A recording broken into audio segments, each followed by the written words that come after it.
Hi, happy Friday afternoon. This week's chapter a week is from Debbie Macomber's Window on the Bay.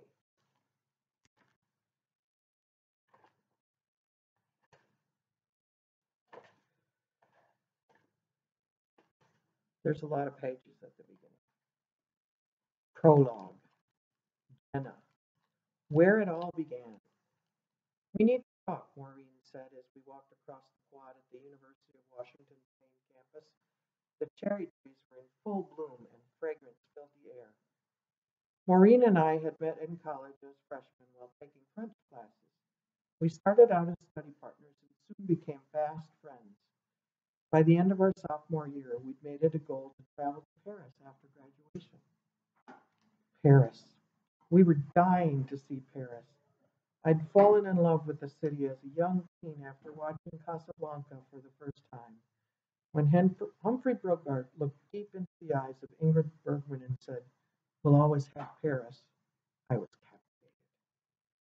The city of love had beckoned me. It was the very reason I'd taken 6 years of French classes, 4 in high school and now 2 in college.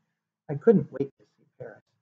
I wanted to walk in the moonlight along the Seine, tour the Louvre, and see the view of the city from the Eiffel Tower.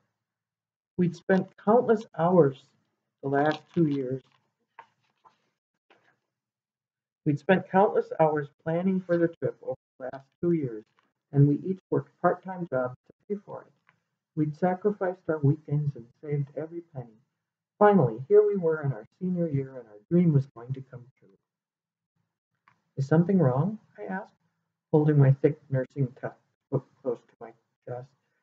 While commuting to and from my clinicals this semester, I'd spent a lot of time daydreaming about what early summer would be like in Paris.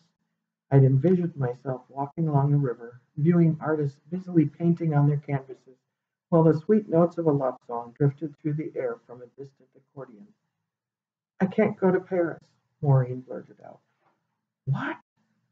Her words took my breath away. I was sure I'd heard her wrong. "I won't be able to go to Paris the way we planned." Dumbfounded, I stopped walking and stared at her. Our airline tickets had been purchased, our hotel reservations were made, our itinerary was in writing, and on our phones, every last detail had been finalized. Maureen lowered her eyes. "I'm pregnant. Peter and I have decided to get married as soon as we graduate." Wait. I knew she'd been seeing a lot of Peter Zielinski, but I had no idea their relationship was this serious.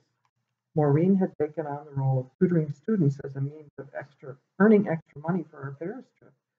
Peter had been one of her calculus students. I was dating too. Kyle Bolt was a first-year medical student, and I was beginning to hope that we would have a future together. Kyle had a lot of schooling ahead of him, and I would soon be graduating with a nursing degree. We'd met at a party, and we had clicked. "Say something," Maureen pleaded. That was the problem. I didn't know what to say. I hadn't fully processed everything. All our plans, our prep work, the anticipation had changed in an instant, and my best friend was pregnant. This changed everything. "You should still go," Maureen added. "Not without you." I refused to entertain the thought. It wouldn't be the same without my best friend.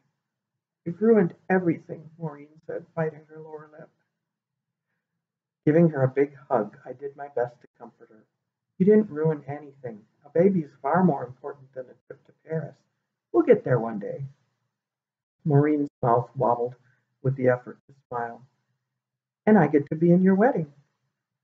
"Maid of honor," Maureen said. "I wouldn't have anyone else." "Deal."